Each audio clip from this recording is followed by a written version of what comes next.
नाज़रीन आदाब, न्यूज़ 18 के सोशल मीडिया प्लेटफॉर्म में आपका इस्तकबाल है। मैं हूं इरशाद अली। हमारे साथ बात करने के लिए है जलसा की जय साहब। तो इनसे जानना चाहेंगे कि इनका क्या काम होता है, कि खासकर अगर हम बात करेंगे गरीब तबका होता है जिनके पास पैसे नहीं होते हैं, तो अगर इनका कोर्ट में कोई केस चल रहा हो या किसी ने केस किया होगा तो उन लोगों को किस तरह की रियायत मिलती है सरकार की तरफ से, और खासकर जो जलसा है वो किस तरह इन चीज़ों को देखती है। सर, आपका इस्तेमाल करते हैं न्यूज़ 18 में। आपका काम यहाँ क्या होता है और किस तरह आप अपने काम को देखते हैं? वो आपका आने का बहुत बहुत शुक्रिया। मैं बताता चलूँ कि जो ये डलसा है, जो हम जानते हैं डिस्ट्रिक्ट लीगल सर्विस अथॉरिटीज़, ये आया है जो एक्ट है legal service authorities act, legal services authorities act, जो 1887 में बना। और उसके बाद जो है नाफिजुल अमल जो है 1995 में 9 नवंबर 1995 में ये आया, फोर्स में आया। और ये जो वीक हम मना रहे हैं, ये लीगल सर्विसेज वीक हम मना रहे हैं, क्योंकि हम सेलिब्रेट कर रहे हैं कि 9 नवंबर को ये जो एक्ट आया, तो उसी की खुशी में जो हम जो है इसको हर साल जो इसको मनाते हैं। जो लीगल सर्विसेज अथॉरिटीज़ एक्ट का मेन ऑब्जेक्टिव ये है कि जो भी गरीब हैं, पुअर एंड नीडी पीपल हैं,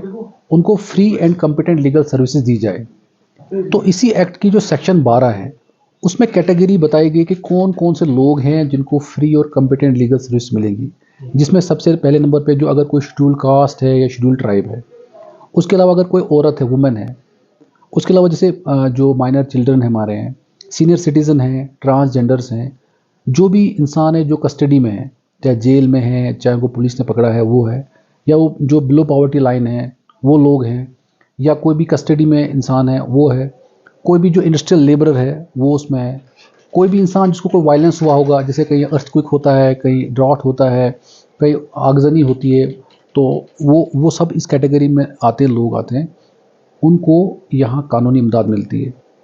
तो मैं ये बताता चलूँ कि कानूनी इमदाद मतलब क्या हो गया। जैसे कि अगर इस कैटेगरी में फॉल करते हो, फॉर एग्जांपल आप शेड्यूल कास्ट शेड्यूल ट्राइब से हो, या आप कस्टडी में हो, या आपकी सालाना इनकम कम है, या आप औरत हो, या सीनियर सिटीज़न हो, या ट्रांसजेंडर हो, तो अब अगर आप इस कैटेगरी में फॉल करते हो, उसके बाद आपको केस करना है, लेकिन आपको इकोनॉमिक रेस्ट्रेंट है, आपके पास पैसे नहीं है, तो आप सोचोगे अब मैं वकील नहीं कर सकता, तो आप जो लीगल सर्विस ऑफिस में आएंगे, वहाँ पे आपको एक वकील दिया जाएगा, जिसके लिए आपको कोई पैसे खर्चने नहीं होंगे। जो हमारे जो सरकारी खर्चे पे यहाँ पे है, जैसे LADCs हैं, पैनल लायर्स हैं, रिटेनर लायर्स हैं, तो आपको असाइन किया जाएगा, वकील असाइन किया जाएगा, तो वो आपका फिर केस फ्री ऑफ कॉस्ट लड़ेगा, मतलब आपको कोई पैसा खर्चना नहीं होगा। यानी कि सर, अगर आपसे जानना चाहेंगे आपके पास उन वकील साहिबान को खिदमत हासिल है जो ये काम कर सकते हैं, जिस तरह आपने गरीबों की बात की है, या कुछ ऐसे लोग हैं जिनके पास किसी ने केस किया है तो उनके पास लड़ने की भी वो क्षमता नहीं है, तो इन चीज़ों को आप एड्रेस कर रहे हैं सर, कि मतलब आपके पास मेन पावर है? जी, मैं आपको बताता चलूँ कि ये हमारे पास जो स्ट्रक्चर रहता है डिस्ट्रिक्ट में, हमारे पास पूरे डिस्ट्रिक्ट में डिफरेंट प्लेस पे क्लिनिक्स रहते हैं, जिसको हम लीगल एड क्लिनिक्स बोलते हैं। वहाँ पे लीगल एड क्लिनिक में एक पैरालीगल वॉलंटियर होता है, जो हमारा एम्प्लॉय होता है। आप वहाँ भी रुजू कर सकते हैं। वो वहाँ से उसकी एप्लीकेशन लिख के हमारे ऑफिस में लाएगा, फिर यहाँ देखा जाएगा कि ये किस नौबत का केस है। जैसे अगर क्रिमिनल केस है, सिविल केस है, कोई रेवेन्यू मैटर है, किस कोर्ट में जाना चाहे, तो उसी के हिसाब से हम हमारे पास जैसे जो हमारे पास जो लॉयर्स होते हैं, जिसमें हमारे पैनल लॉयर्स हैं, रिटेनर लॉयर्स हैं, उसके अलावा LADCs हमारे पास हैं, जो लीगल एड डिफेंस काउंसिल अभी रिसेंटली वो बना है, वो लॉयर्स हमारे पास हैं, हम उनको असाइन करते हैं।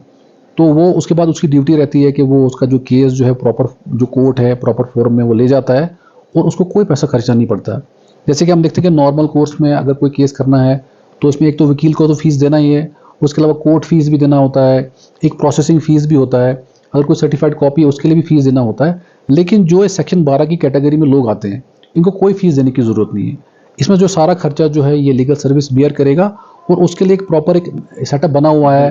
बिल्कुल सर, आपसे ये भी जानना चाहेंगे कि जुडिशरी के नाम से लोग कहीं ना कहीं डरते हैं, तो जिस तरह आपने इन बातों का जिक्र किया है सर, कि अगर आपके पास जो है वकील साहिबान की खिदमत हासिल है, तो कहीं ना कहीं जो गरीब लोग हैं काफ़ी पैसे उनको खर्च करें, कई ऐसे लोग हैं जिन्होंने ज़मीन तक बेची है, तो आज तक यानी उन तक ये सही बात नहीं पहुंची है, तो आगे आप क्या मशवरा देना चाहेंगे ऐसे लोगों को सर? देखिए, जैसे मैंने आपको पहले कहा कि ये जो हमारा वीक है लीगल सर्विसेज वीक हम मना रहे हैं, तो इसी में हमने ये अज़म किया हुआ है कि हम जो एवरी नूक एंड कॉर्नर जो हमारा डिस्ट्रिक्ट शोपियन है, उसमें हम जगह जगह जाएं, थ्रू सोशल मीडिया या थ्रू हम जो फिजिकली वहाँ जाएं, ताकि लोगों को बताएं कि आप इसमें मुस्तहिक हो, आप सेक्शन 12 के बेनिफिशरी हो, आपको ये फ्री लीगल सर्विस मिलेंगी। तो ये हमने इस वीक में यही हमने अज़म किया है कि हम हर जगह जाएंगे और लोगों को अवेयर करेंगे कि आपको एक मुफ्त कानूनी इमदाद है, इसमें आप अवेल करें, ये चीज़ें जो फैसिलिटीज़ हैं ये लें, क्योंकि हमारे पास पूरा एक प्रॉपर सेटअप बना हुआ है जिसमें हमारे एडवोकेट्स हैं और ये आपकी पूरी भरपूर हेल्प करेंगी और आपको कोई भी खर्चा करने की ज़रूरत नहीं है, इसमें कोई भी आपको पैसा खर्च करना नहीं पड़ेगा और आपको सिर्फ अपने लीगल सर्विस ऑफिस में आना है, एक दरख्वास्त देनी है, वो दरख्वास्त भी हम ही आपको लिख के देंगे यहाँ पे। तो आपको सिर्फ आना है यहाँ पे जब भी आपको कोई मामलात होंगे, जैसे आपको लगता है कि मुझे कोई केस करना है या मेरे साथ कोई गलत हुआ है या मुझे किसी ने केस किया है या मुझे कोई एडवाइस की ज़रूरत है, तो इन सब सूरतों में लीगल सर्विसेज जो आपके डोर स्टेप पे है वो हमेशा आपकी मदद के लिए तैयार है। बात करने के लिए बहुत बहुत शुक्रिया। ये थे हमारे साथ बात करने के डिस्ट्रिक्ट लीगल सर्विस अथॉरिटीज़ जज साहब, जिनका साफ कहना है कि जिस तरह उन्होंने ये भी कहा कि अगर कहीं पे कोई गरीब गुरबाते, चूँकि शुपियान एक पहाड़ी ज़िला है, यकीनन यहाँ पे ट्राइबल से ज़्यादा लोग वाबस्ता है, तो उन तक के हमारी बात पहुँची। उम्मीद करते हैं कि नेक्स्ट टाइम वो आए और इनसे मशवरा लें। अगर कहीं पे कोई गरीब हो वो अपना केस नहीं लड़ पाता है तो यकीनन इनकी तरफ से बहुत ज़्यादा मदद हो।